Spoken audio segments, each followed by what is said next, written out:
Bismillahirrahmanirrahim. Assalamu alaikum and welcome to the Wednesday edition of Let's Talk with me, Julie Alli. Great to be with you and lots of interesting interviews lined up. I'm very excited to be chatting with Kanita Hunter. She is a political analyst. She's also written a book which is entitled Balance of Power, and it's all about Ramaphosa and the future of South Africa. And aren't we all concerned about that? She'll be in studio to talk about her book, her years as a political analyst. But first up on the show this morning, we have another interview lined up as well, and I will tell you about it a little later on in the show. But first up, we have a brother from the Walter-Vreden community, Walter-Vreden Park, which is on the West Rand in Johannesburg. And he's really very excited to talk about this new community, the community of Muslims. Obviously, lots of Muslims are migrating all around the suburbs, and our brother here in studio with us is going to talk about what the Muslim community are trying to do in that part of the world. Alhamdulillah, in all new communities all around South Africa, we find that when Muslims move into the area, the first thing they want to do is start up a musalla, because they want to grow a very strong community. And then we do know, alhamdulillah again, that the fundraisers start, and then depending on how big the community grows, then they work towards building a mosque. And we as Muslims know the whole purpose of a mosque in any area. It serves as a community center. It serves to bring the Muslim Ummah together and much, much more. So Ahmed Mullah is in studio to talk to us about issues around the Walter-Vreden Park area right here in Johannesburg. Assalamu alaikum to you. Welcome to the program. Wa alaikum salam. Jazakallah. Obviously very exciting, because you guys have now moved into the area, and for a while lots of Muslims have started moving into that part of the West Rand. I know several Muslim families that are there, and I do know that when they want to go for their Jummah prayers, or if they want to go, for the Ramadan prayers, that they then have to go either to the mosques closer to them. I know there's an area very close to Walter-Vreden Park. They perhaps go to that mosque, or they go to Northcliffe and Florida, etc., etc. And you guys want to change that, don't you? You want to make it convenient, and you want to build a very strong community in Walter-Vreden Park. Assalamu alaikum, welcome to the program. Jazakallah. Well, just correcting you there, we have started the Jummah prayer at our little musalla. Oh, so you have a musalla, alhamdulillah. So whereabout is it located? It's in Castine Street in Walter-Vreden Park. It's in a little area called Allen's Neck. It's on one of the main arterial routes there. And it's established now for about 10 years. Well, it's just... That long? That's wonderful, that's wonderful. And we have affiliated ourselves to the Helder Crane and Rand Park Ridge community, so we call it's HRW. Now, Helder Crane has got a proper masjid. Gee, that's correct. That area too has been very, very well established and well supported from Muslims that were living mainly on the West Rand, and then when they started migrating to the suburbs, they obviously moved to Helder Crane. So alhamdulillah, that community is very well established. Yes, so we have a relationship with them. We started actually combine our Idgah prayers, so we've sort of joined the two. And our musalla, being more central, Helder Crane is a bit further west. So we've closer to the central areas like 14th Avenue and that, where people can come for even for the Zohar prayers and stuff. So we're getting that community, and then people seeing that are even moving into the area to come and get closer to work and stuff like that. And it's like quite a central area. So shukar, alhamdulillah, it's been growing very well. We've even started a madrasa. MashaAllah. And when did the madrasa start, and approximately how many children do you have at the madrasa? It's running for about 6 years already. And at the moment we've got 29 children, starting from grade. We've just introduced a grade 1 class where we've got 6 learners in that class. Alhamdulillah. So that's been going quite well. I introduced the show suggesting that when Muslims migrate to a certain area, alhamdulillah, the first thing they do is to form, to try and get a musalla going and eventually a masjid. And obviously it's a very, very important aspect in the life of a Muslim. Tell us how you people start up the database of knowing who the Muslim families are in the area, how you interact with them, and the role you play as the committee of a musalla. Well, a lot of work has been done by our few brothers that are affiliated to what we call the Tabligh Jamaat. They do their little work, so they've been establishing their database all the time. They go out, get the names, and then we've established a list of families, and then on a regular basis with that movement, they've been doing regular visits to all the areas, and new brothers coming in, they find out, they go out or take us along, and we go and meet the brothers, tell them about our musalla.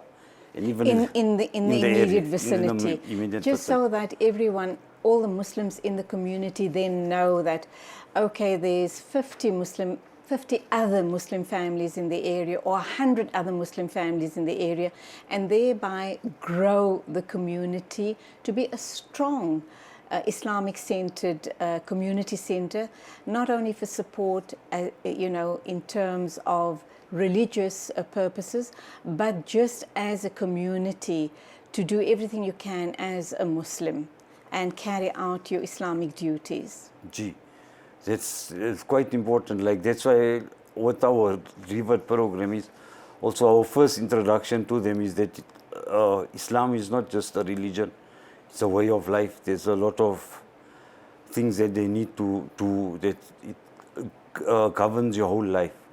So we're trying to introduce that and then get our local Muslims to even support us more in this respect and support the reverts as well. We'll get to the revert program in a minute or two. I'm just trying to establish and understand the dynamics and the hard work that goes behind establishing a musalla and then eventually, obviously, fundraising for a masjid. And it's happening with much fervor in most suburbs now, and rightly so, because we as Muslims living in the area need a common center of congregation and support each other. The area I live in, even the women have got a WhatsApp group going, and not only do they have talim once a week on a Tuesday, they have all sorts of services and support that is posted daily on the group. And it's become such a vital part of my life as well, that the first thing I do when I wake up in the morning is go to that particular group and just see what the sisters have been up to, for example, what's going, who needs what. For example, if somebody is looking for a handyman or an electrician, or they're having a problem finding a suitable school, or a madrasa, or a reputable doctor, whatever the needs are, it gets, the questions are raised on the group, and you'd be amazed at the responses, that you receive with options. So it's not just perhaps one name, you get several references, and you feel comforted in the knowledge that if I'm going to use this brother's services, he comes highly recommended. So all of that starts happening in the community. How far down the line is Waltervrieden Park as far as this is concerned? Well, we've established all that. That WhatsApp group is established. We've got like daily... A brothers group and a sisters group. Yes, a brothers group. Yes, so that's all established. It's like you said, it's getting on. And it's, like I said, we're quite far down the line with regards to the mosque also. We're just busy with the zoning of the mosque, which is almost... Oh, that's wonderful. Which is almost done. And where is that going to happen? At the musalla, the spot of the musalla. Yes, at the present site. Was that a house in the past, and you've now converted into a musalla, and then you're going to eventually build a mosque on the site? Yes, that's right. It was a house which we built, which we converted into a musalla, and we bought the two properties alongside it. So we're going to use all that for it. So it's going to be a... There's a lot of red tape involved as far as that is concerned, and I know that in a lot of areas, the musalla, the masjid community, have a lot of challenges trying to get everything approved and passed so that they can build a mosque there. And there seems to be a lot of reluctance and resistance by the non-Muslims in the community about allowing the zoning of a masjid to be put up in that area. What sort of resistance have you people as a committee been met with, and how have you combated it? Well, first of all, we've the main problem seems to be the Jummah prayer, because we've got a lot of musallis and the parking seems to be the biggest gripe of the neighbors, that people are just going to park. So we've been trying to get that, telling the imams to remind the musallis to park correctly, be aware of where you're parking, make sure you don't anger anyone, inconvenience and anyone. that is obviously in the spirit of Islam, that you don't cause inconvenience or harm or difficulty to anybody around you. So, you know, bearing that in mind, we hope and pray we don't have those problems going forward. So, but people have to be, it just seems to be people have to be constantly reminded. Yes. They tend to forget about it. So, well, we've been doing that quite well, and it's coming along quite well. And also that the zoning is going, alhamdulillah, shukr. No objections? Well, a few objections, but we've overcome them. We'll talk about that in a minute or two. Let's go for our first ad break. I'm talking to Brother Ahmed Saluji. He represents the musalla in the Walter Freden Park area, and I think it's very interesting to hear how these little musalla and mosque and masjid committees start up, the hard work that goes into it, hard work and dedication, and how they are here. These committees, these musallas, these masajids are here to serve us, the Muslim communities in all of the suburbs and in South Africa as a whole. Don't go away. We're taking an ad break. When we come back, inshallah, we'll continue this discussion.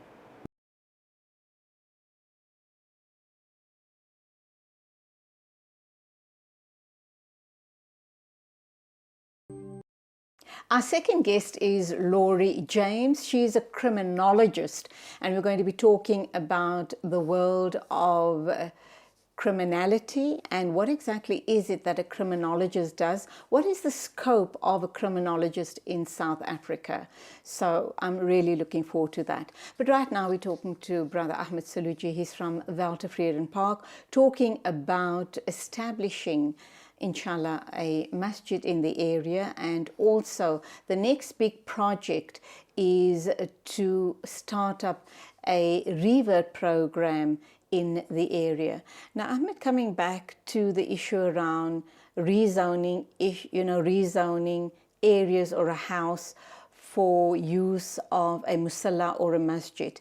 And I know this is a problem that's that seems to plague all new Muslim communities wherever they may be. How have your committee circumvented that and reassured the residents, because you need to get their permission? That's right. How have you reassured them, and how have you justified your case as there won't be inconvenience, there won't be noise, etc.? How have you put that into place and stated your case to the non-Muslims in the area? Well, we've gone to them, spoken to the immediate neighbors, and they can see that it's only Jummah that gets really full. I mean, there's a real problem. And Azan, what the regards Azan, we've decided to go on that the receiver path, where we're going to have receivers, give everyone in the area a receiver so they can receive the Azan in their homes. So that won't disturb the immediate neighbors with regards that.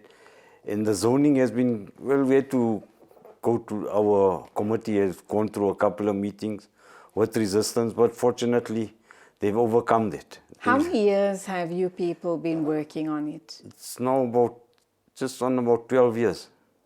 The rezoning issue? Well, the rezoning in the last 3 or 4 years. Okay. Yeah. Another problem that seems to beset the masjid committees is, you know, people like yourself work tirelessly behind the scene. And I'm also talking from what I see and read in the community that I live in. Alhamdulillah, they've set up a masjid. They've purchased the additional properties alongside the masjid to create the parking, additional parking, so as not to inconvenience the people in the immediate vicinity, and to show them that Muslims are mindful of their non-Muslim neighbors.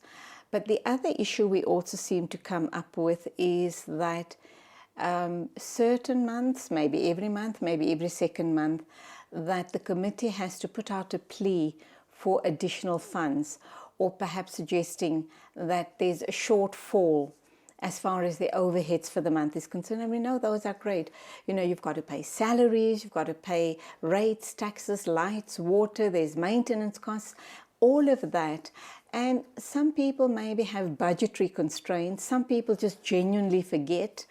And there are all of these issues that come up from time to time. How is your committee? Do you have similar issues? And how do you try and circumvent that? Well, we definitely have similar issues. Well, we started a madrasa with the children giving money, so that helps a bit. The one property is rented out, so we get some income from there as well. And overall, it's just trying to ask the brothers our Friday collection, begging, without going to them with our begging bowl. And then we've got some generous donors also. Yeah, and you can't always rely on the donors all of the time. But on the other hand, you also have to kind of be mindful to the fact that, you know, certain people's budgets, so even if you have 500 families in the area, perhaps only 50% of them will be making a contribution towards the upkeep of the masjid and the madrasa. The other 250 would have their reasons for why they're unable to, budgetary and otherwise. We need to come up with a workable formula that, you know, without fail, you need to know that X amount is going to the masjid. Gee, well, we've come up with innovative ideas, like we've sort of given out little pamphlets with our account numbers, so quietly trying to coerce the Musallis to give to us, sign up a debit order, you know, just 100, 200 rand goes a long way from a lot of people. So that's the main thing. But how many Muslims are there in your area? Do you guys know? Muslim families? It's about 250 and growing. Okay, mashallah, that's wonderful. The other thing that's really very close to the heart of your community is the aiding or perhaps doing dawah so that you get more reverts into the deen. Why did this come up? Look, we know that as Muslims, we should try and encourage non-Muslims to take on the deen. But why the focus by you in this particular area? Well, we've seen a lot, like in our area, it's predominantly, I mean, we're in the minority. So, I mean, to get the majority buy into our musalla, it's imperative that we embark on this way. So we've looked at it in that light to get more people in and then start with the low-hanging fruit, like the people that are just around us, to get them, go to them. First, just talk to them about the musalla, what's it about and everything, and then sort of slowly bring them into it.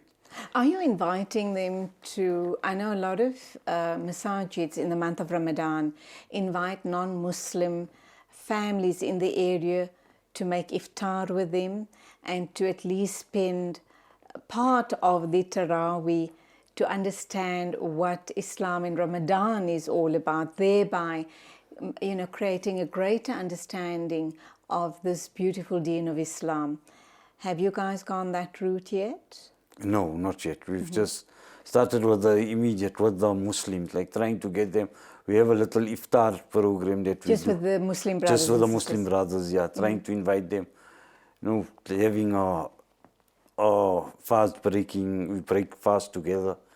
And they've come, well, that's been quite successful. And that's great because you're growing a stronger community. Gee. Absolutely. Yeah. As regards the reverts, aiding reverts in the deen, obviously you're going to have to get possibly English or Afrikaans Qur'ans and literature that is going to be very appealing to the non-Muslims. Has that project started yet? Yes, that has started with our one Imam Sahib has started. That is, we do adult classes twice a week. And we've also tried, we've even started a Hifz program for the people. And this is all trying to get people to spend more time in the Musalla. The adult classes that you've started twice a week, who is that targeted? New Muslims or Muslims that have just had a very basic understanding of Islam? Well, it's targeted that it can help both new Muslims and Muslims who have a little basic, and Muslims who have tend to forgotten the deen, so to speak, gone away and then come back, just check how their reading of the Quran and stuff is, and then get them into it, what the program, start them just refresh all their knowledge of the deen. So that's like, it's a madrasa kind of a situation. It helps both groups. Anyone can attend if you want to. There's a ladies program and for men. The Imam Sahib runs the men's one, and his wife, she's also in Al, she does the ladies one. So she gives the ladies support, and so the family can come and then carries on like that. Is it well attended? Do you have quite a... Well, it's on and off, because also the problem is the Imam's got a lot of commitments. So but it's been fairly well attended last year, and we're trying to get it going again this year with a better attendance. Inshallah, how do you publicize all of this? Well, it's all on the WhatsApp group, and I mean, as new Muslims come, whoever is in the Musalla, we introduce ourselves to them, try to get them comfortable. We've had a little community events in the, like Friday nights or something, inviting in new brothers for a little braai after the Maghrib, between the Maghrib and Isha, getting to know each other and all that. So creating a little atmosphere in the mosque, this welcoming atmosphere to let them come to the mosque. These are the new reverts. Yes, the new Or just a way of encouraging people to come and understand what Islam is all about. Encouraging them in the new reverts to just bring them, introduce on a casual basis, not a very formal kind of thing, just like... One of the issues that I've come across is people often complain, new reverts to the deen, complain about the fact that there's a lot of excitement when they just revert to Islam, alhamdulillah, but then further down the line, they're almost forgotten, and there doesn't seem to be much support for them. How do you think we can address that problem? This is, both for males and females, because they want to be included.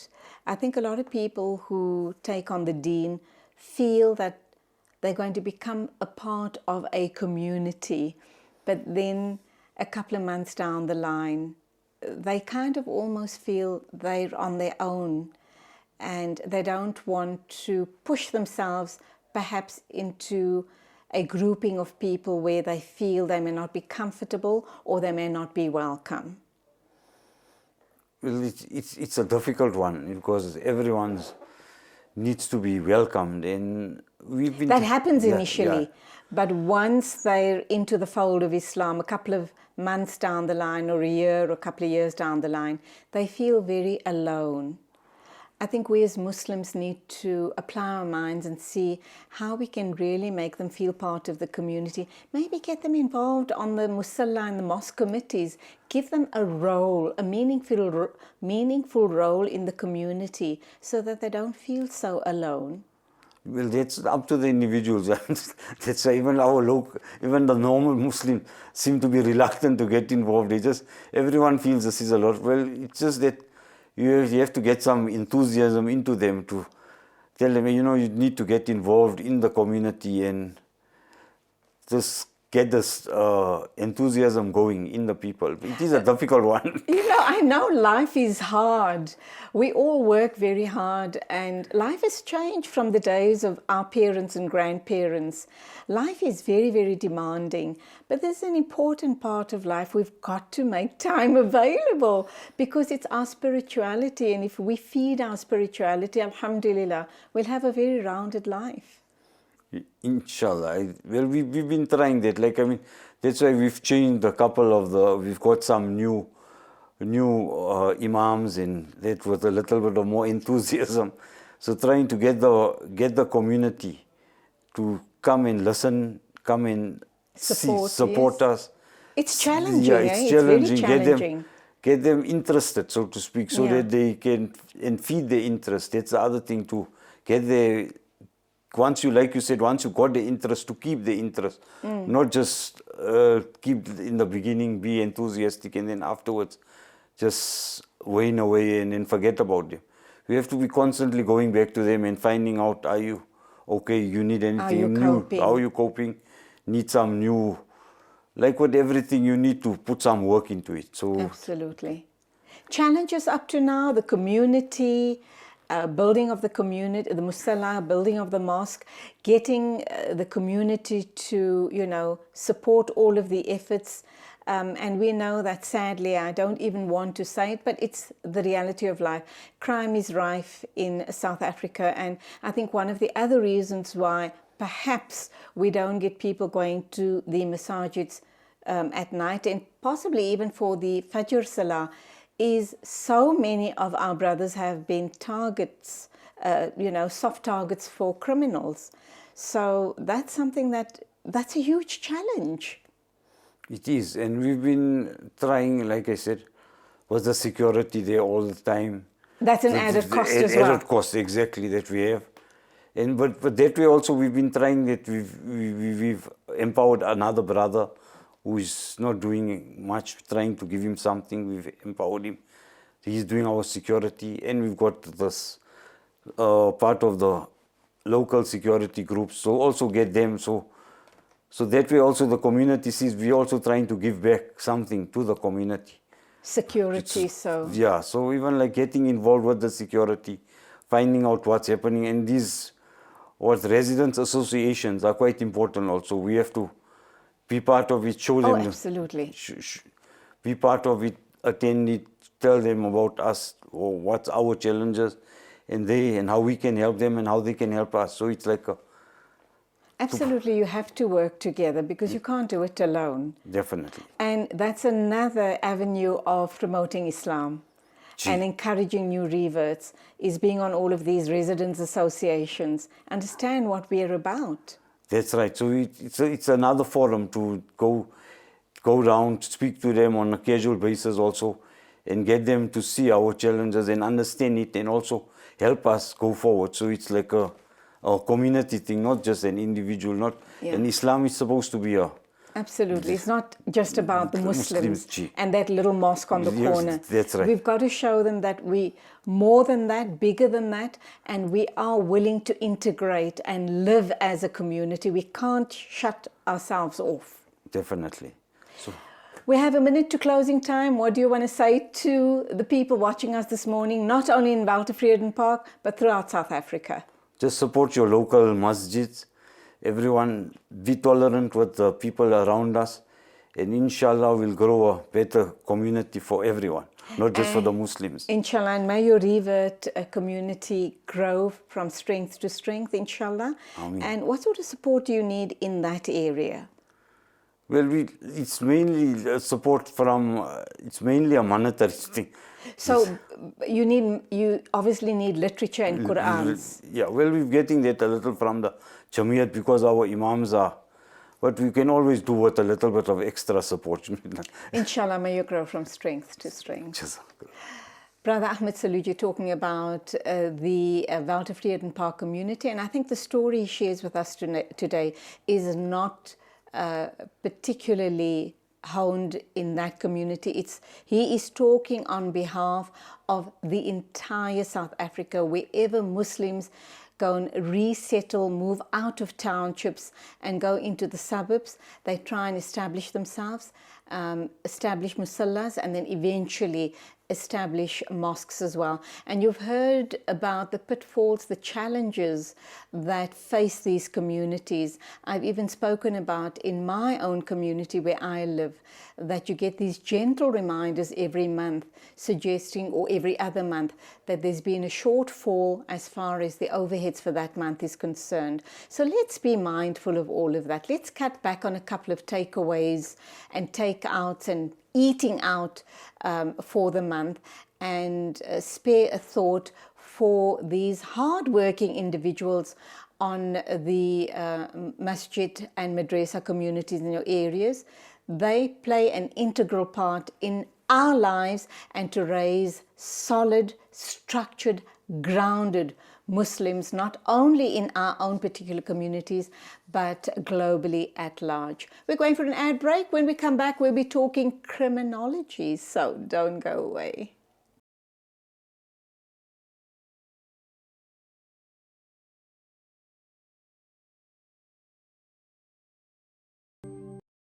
And welcome back. We're going to now talk criminology with Laurie James. What is the world of criminology all about? Is there scope for criminologists in South Africa? What do you study? Where do you study? And after your studies, do you go into public service? Do you work for SAPS? And how do you serve your communities and the country as a whole? Laurie, morning, welcome to the program. Good morning. Thank you so much for having me. Lovely to have you here. Now, I know, and I know that most of the viewers are thinking what I thought when I knew I was going to interview you, was immediately think of those CSI programs on TV and forensic pathologists, forensic criminologists, etc., etc., etc. How big is the scope for such people here in South Africa? Because my thinking is that people like yourself play an integral role in crime fighting, I should imagine, and yet our crime levels just go, they're just escalating rather than, coming down. And how does this tie in with the keystone cops that we have in this country? Morning, welcome to the show. Good morning. Well, let's take it one step at a time. Criminology, firstly, is the study of crime in general. So what are the motives for crime? How do you prevent crime? What social issues cause crime? Forensic criminology is more about the reports that the courts need for, forensic means for court. So if you think about forensic criminology, which is my field, it's more about the pre-sentence reports required for criminals when they are sentenced, victim impact statements, which allows the victims to tell their stories and so on. So it's any documentation for court. And then obviously, you spoke about pathologists, that would be a medical doctor, so that wouldn't fall into the field of criminology. Do you guys not work hand in hand? Yes, we do. So it's really part of a very big picture. Yeah, I studied criminal profiling, which is the study of the psychology of crime. So, of course, given that angle, we need to be able to read, for example, a pathologist report. So one of the modules that we do is an LLB level forensic medicine course. Wow. I also did medical law, advanced criminal law, specific crimes. Now, my thinking is that not enough people are going into this field, simply because when we look at our justice system, when we look at SAPS, you kind of question, and you often hear people saying that he or she got away with literally with murder. You have a few high-profile cases where you believe justice has been done, but then lots of the time you kind of, when you compare cases, you can't believe that a murderer has been, has only served perhaps 5 years of his term, and then someone that was maybe caught stealing is serving a 10-year jail sentence. So all of those supposed disparities in the mind of a layperson like myself. And also to go on to say that if there were more Lauries in South Africa, because you study the science of criminology, what makes a criminal, maybe then if, you know, the system understands what, you know, why we have the criminality and the high crime rates, maybe then they can put measures in place and bring the crime rates down. So again, I've thrown a whole host of issues at you. Yes, you have, but not a problem. We can unpack that. In the first place, South Africa has a massive problem because the general public is very well aware that the entire political system is corrupt. So you have what you call a culture of corruption, a culture of criminality, which is now an acceptable norm in South Africa. It makes you go cold when you hear that, but it's the fact. It's a fact. You have the Zumas that are never prosecuted. You have the Guptas that are never prosecuted. These systems, from the top to the bottom, are corrupt. You have unqualified people in positions of power. You have someone like, let's just take an example, Robert McBride, who's never done a degree in his life, is absolutely incompetent and started his career murdering people and blowing up people in Magoo's bar, who's now the person that's in charge of investigating the police. I mean, you look at that and you think about where that puts the general public's mind and confidence, and you've got a problem. Now we have conviction rates of probably under 1 or 2%. As per reported crime. People aren't even bothering to report crime. They report crime in order to get a number for the insurance company to pay. That's on the robberies. Of course, you have to report murder and rape and these things, but you don't even report rape anymore because the secondary victimization from the actual police force is worse than the rape for the victim. Absolutely. So the reporting rates are dropping. There's no consequences in the country. It's completely one-sided. The people that are coming out of university are being passed. They shouldn't be getting their degrees because they're completely incompetent. That is if you exclude the fraud in the universities, where people are writing other people's exams, for example. We're actually drowning because when you look at crime and how the mind of a criminal works, it's need versus greed, and that you strike off against the possibility of being caught, which is zero at the moment. There's also a sector of the community, or lots of people kind of feel that the reason, and I know we take corruption, we know that's a huge part in the issue around how deep the rot goes and how it's impacting normal people like you and I.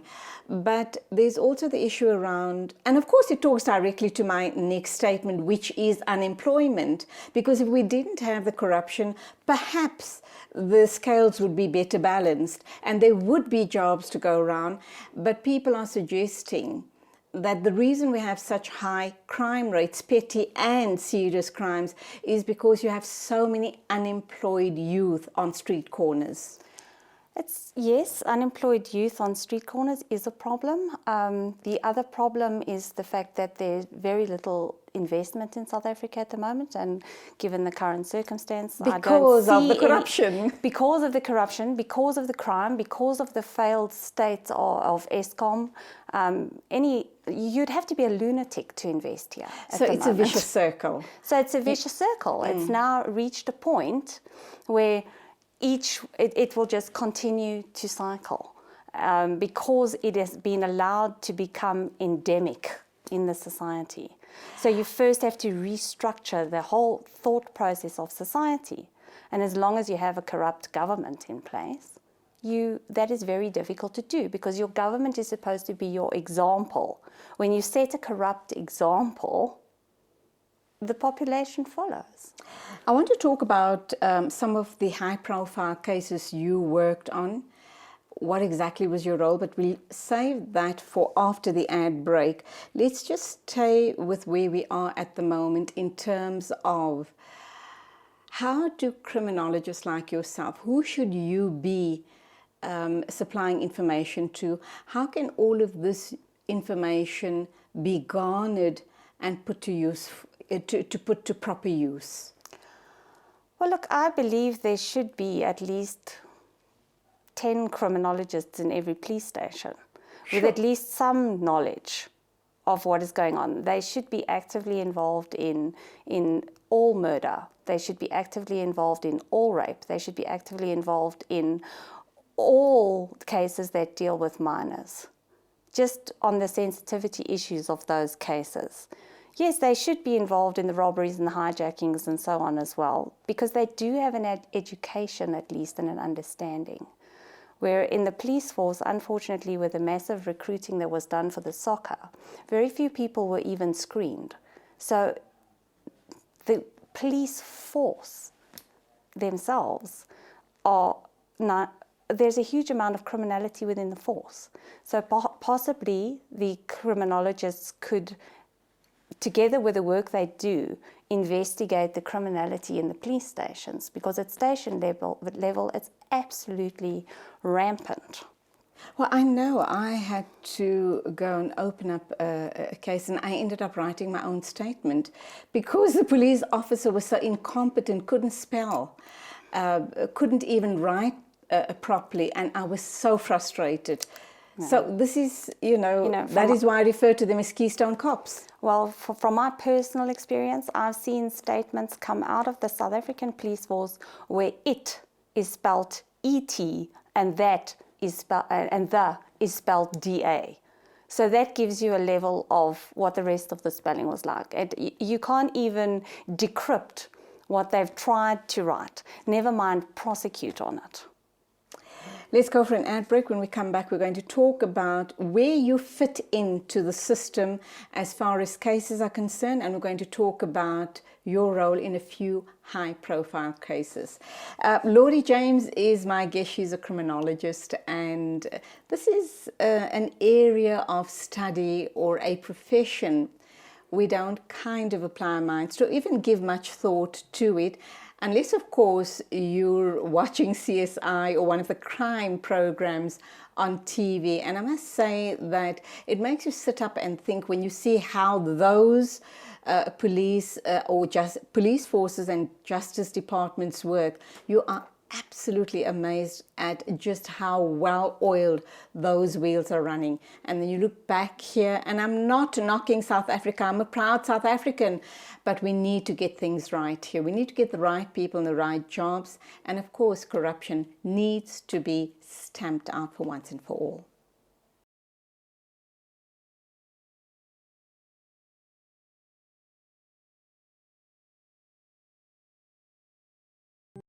Laurie James, a criminologist, is my guest in studio this morning. We're understanding or trying to get an understanding of the role people like Laurie plays in any case, but we will be discussing one or two high-profile cases just to get the interest going.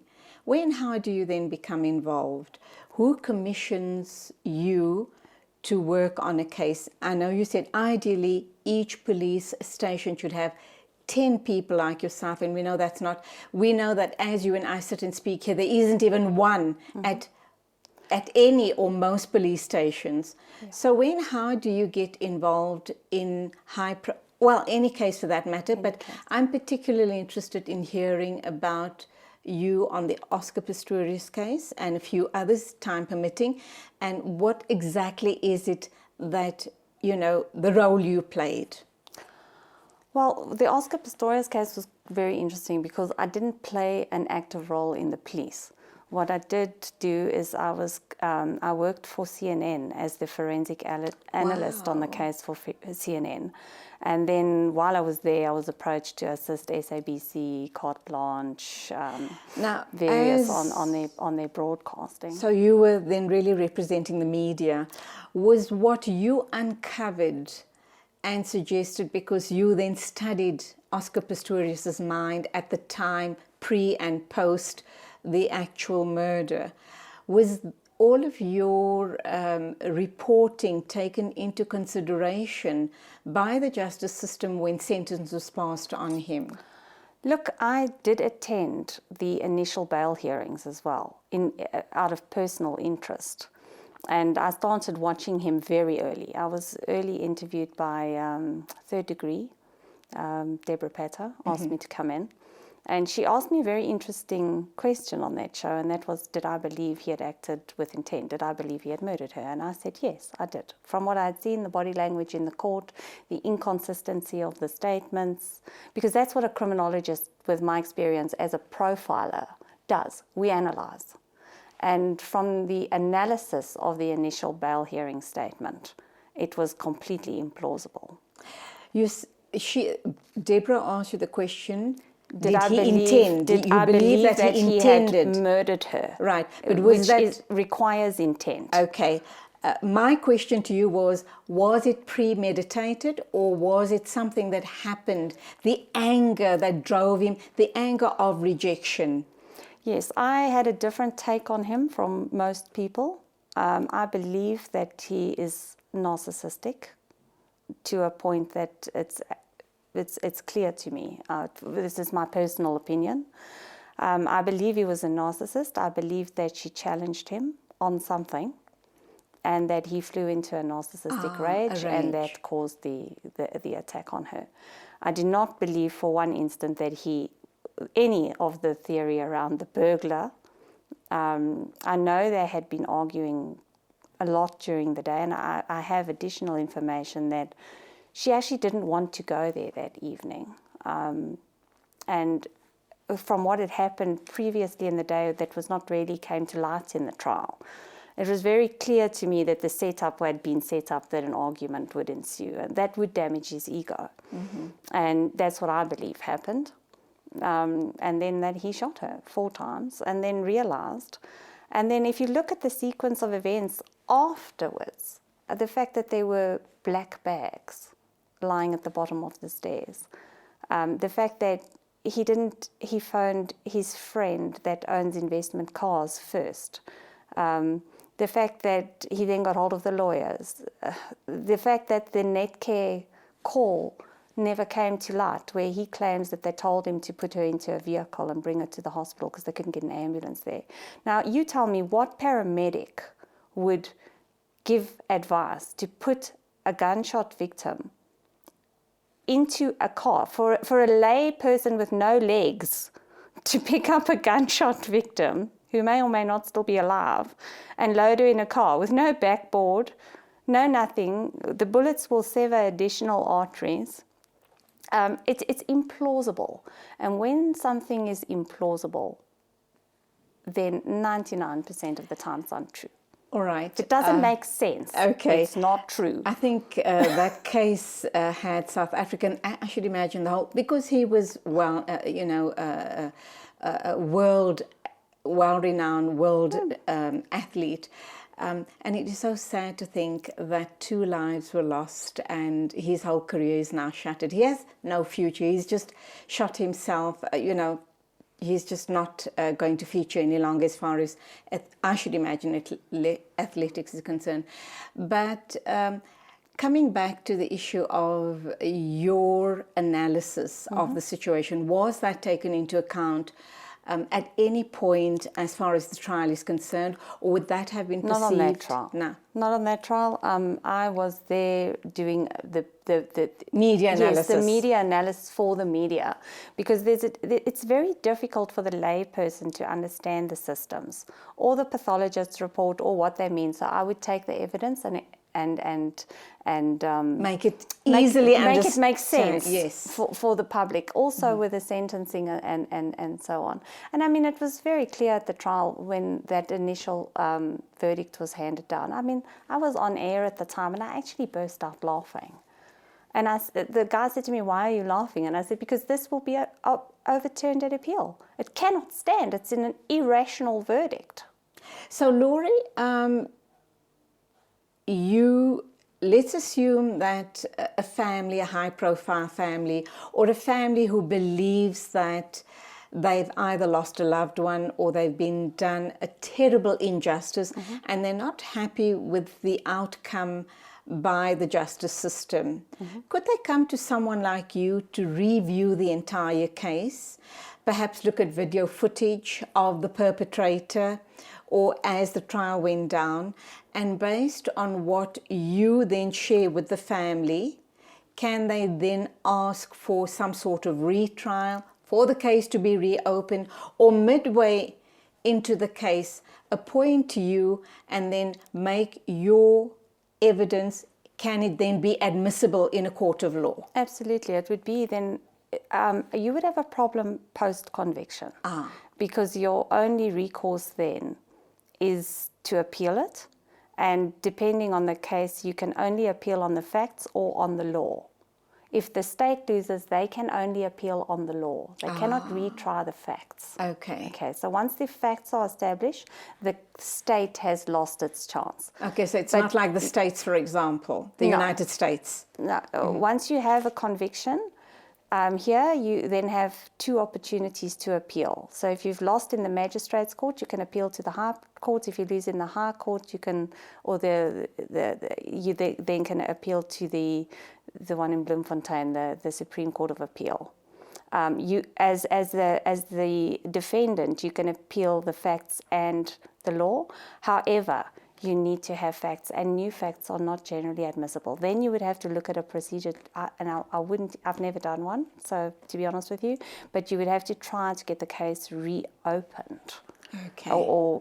It would be, or retried, but then you would have to prove major procedural errors and things as well. So I think that would be very difficult. So if a case isn't going your way, don't let it run to completion would be my advice. Bring in a professional. There are fantastic ex-police officers in business with really good investigations firms. There are independent forensic laboratories that can do testing for you. Unfortunately, it's expensive, very expensive. What other high-profile cases have you worked on where your analysis or your reporting of the situation has actually worked in the defendant or the victim's favour? I did a very interesting case where an old lady in her 50s, late 50s, had stolen, committed fraud against her. Yeah, a couple of accounting. She was an accountant, and she stole just over R1 million. Okay, we've just got 2 minutes left to the end of the interview. Anyway, she was supposed to get a mandatory minimum sentence of 15 years, but given my reports, they reduced that to 12 years. Wow. That was quite an investigation, because also looking at her possible future in once she was released, where she had no money, she would be indigent, she would be forced to turn to crime. Also, the rehabilitation side of a 55-year-old is difficult. So that was adjusted. I worked on the Dirk Prinsloo Advocate Barbie case. There, I prepared a sentence report that was used by the state. And that ensured the conviction and jail time of Advocate Barbie, because the other experts had recommended no jail time, whereas I recommended 8 years, and she was handed 7. Ooh, you feel pretty satisfied under those circumstances, don't you? Job well done. You know, I think it was fair. Right. I think it was fair. I think that you have to look at that was quite damage. shocking, an advocate involved. Well, two. Unfortunately, the main perpetrator escaped to Belarus, where he was then subsequently tried to rob a bank in Belarus and was arrested and convicted in Russia, where he's still serving a sentence. So he should be extradited back in 2023 if he serves the full 13 years in Belarus. And will he be retried in South Africa if he does come back? Yes, he should be arrested and tried and detained. Of course, he'll never get bail again. Well, let's hope it is South Africa. But I doubt, given the sensitivity of the case and the fact that some of the victims have passed away, that they will ever get a conviction. I can personally convict him of perjury, and I can personally convict him with my own testimony of defeating the ends of justice. But that's not sufficient. He's going to get 6 months for that and a slap on the wrist. You kind of wonder, why there's so much effort that's going to go into it. Why bother? Well, the only good thing is that if they don't give him bail, and the fact that the justice system is so clogged, he may well sit in a South African prison for 2 to 3 years. That would be, that would be the price, and then maybe we can get him another 6 months. Right. We haven't even scratched the surface. Just so much more to talk about, but hopefully we'll have you in again in a couple of months' time. Yes, no, I'd love to. That was really very interesting. Thank you indeed for being with us. And thank you so much for having me. That was Laurie James talking to us about the world of crime. She is a criminologist, and yes, she says there are lots and lots of opportunities for young people wanting to go into this field of study. Even if you're not employed by the state or SAPS, you certainly will find meaningful work. But when she comes in again, we'll unpack that in more detail. Still to come, the lovely Kanita Hunter to talk about the book she's written. And of course, it's called A Balance of Power, Ramaphosa and the Future of South Africa.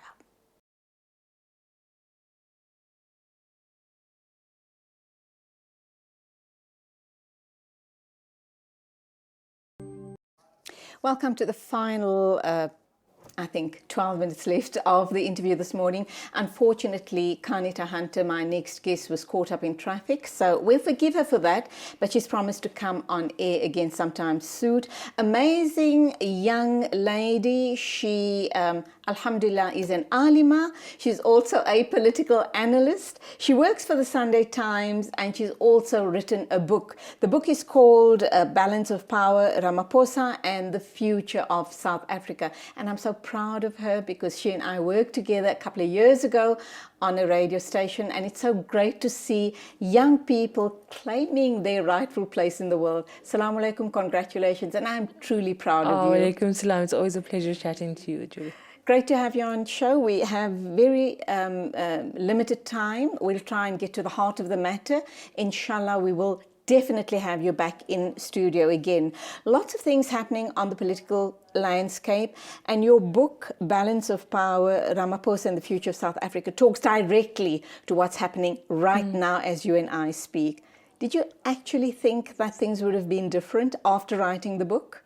Yeah, I mean, part of the writing of the process was almost cathartic for me to make sense of all this hysteria that I was reporting on for such a long time, and to always arrange it so that it sort of makes sense and offer it to readers in a way that gives some sort of insight more than what the news generally gives. And for me now, if I'm looking back at the book that I had completed, almost mid-August or so last year, it's almost a sense of the escalation of the drama. It hasn't ended, and so when people say to me the latter heading of the book is the future of South Africa. What is the future of South Africa? I have to take a step back and ask myself, what really is the future of South Africa? And this part of history of South Africa is something that you cannot ignore. The demise of the Jacob Zuma years of the presidency, and then the rise of Cyril Ramaphosa. It's effectively a game changer in South Africa's history. But at the same time, it's also so recent. So how do you reflect on something that's so recent? And what I did was I sort of tried to filter out the noise and to understand what really was at play, what really were the issues. How did Cyril Ramaphosa become the president? It was his return to the deputy presidency 5 years before that in 2012. What did that mean for his career? And why was he chosen as Ramaphosa's deputy at that time? And why he was opposed as Zuma's successor 5 years later? So all of these questions I tend to sort of understand in a more accessible way, Julie, because I think that politics somewhat, hangs above the fray for so many people. And what I tried to do was try to sort of bring you in almost like a novel, but this is obviously non-fiction. It's South Africa's politics, but in a way, it's playing out. You wrote the book last year, yes, and it's playing out as we speak, and that's what's so frightening. You think this should have been in our distant past, but it's happening as you read. It's actually unfolding in front of your eyes. Absolutely. And I mean, if you just think about just yesterday, for example, on Tuesday, there was a court case where President Jacob Zuma was almost, seen to be evading justice. Which is such a laughable situation. Which is absolutely. And then you have Cyril Ramaphosa fighting Busisiwe Mkhwebane, a thing that started in my book, when I wrote it last year, that's still playing out. The balance of power, Ramaphosa constantly having to maneuver. Every political decision he makes is premised and balanced on this of appeasing, his detractors within the ANC, trying to, bring his supporters on board. So it's this constant balancing act that really, really, stands in the way of decisive leadership and firm and bold decision making. So, Kanita, let me ask you this question. He's in a very unenviable position. Absolutely. You know, balancing, appeasing a whole set of different people, so to speak. And demands. Right.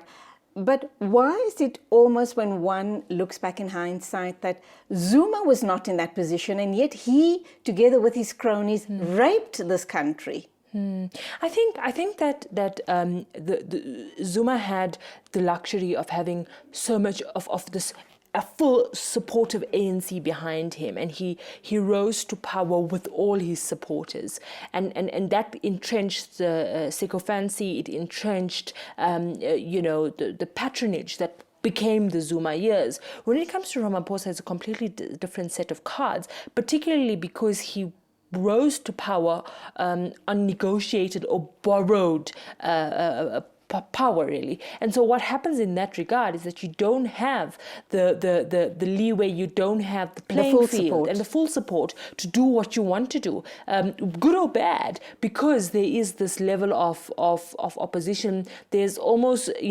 someone standing to pull the rug out of your way on every issue, whether you talk about ESCOM, whether you talk about the SAA, whether you talk about the reforms of the criminal justice system. So as a result, what you then have is a president trapezing really carefully and slowly as he's maneuvering all of these trying to please dangers, everybody. trying to please everybody, and then at the end, not pleasing anybody. In your opinion, who should have taken that role?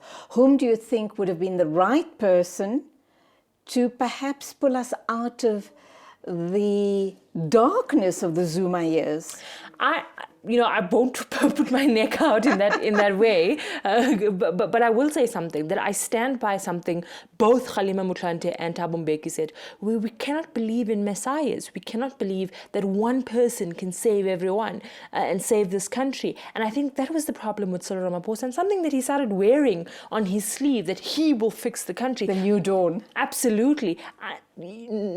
Non-cognizant of the fact that the damage that was done was systematic, it was done by many people, and it was done for a particular purpose, to loot the state. And so the breaking down of the fiber of the state and the sovereign really is much more bigger than what we expected. And so the fact that one man who says the right things, and that's all we can judge him on, is his words, because we yet to see some sort of action on a lot of issues, is that that person cannot fix it all, and no person, whether there was an interesting anecdote from Shamila Batohi, who was the National Director of Public Prosecutions, because she was also given this optimism, you're going to arrest people are going to go to jail, and she said at her interview that not even the Pope, using that metaphor, could fix the prosecuting authority, for example, which everyone is looking for arrest for people who are involved which in hasn't state happened capture, up to now. Which has not happened.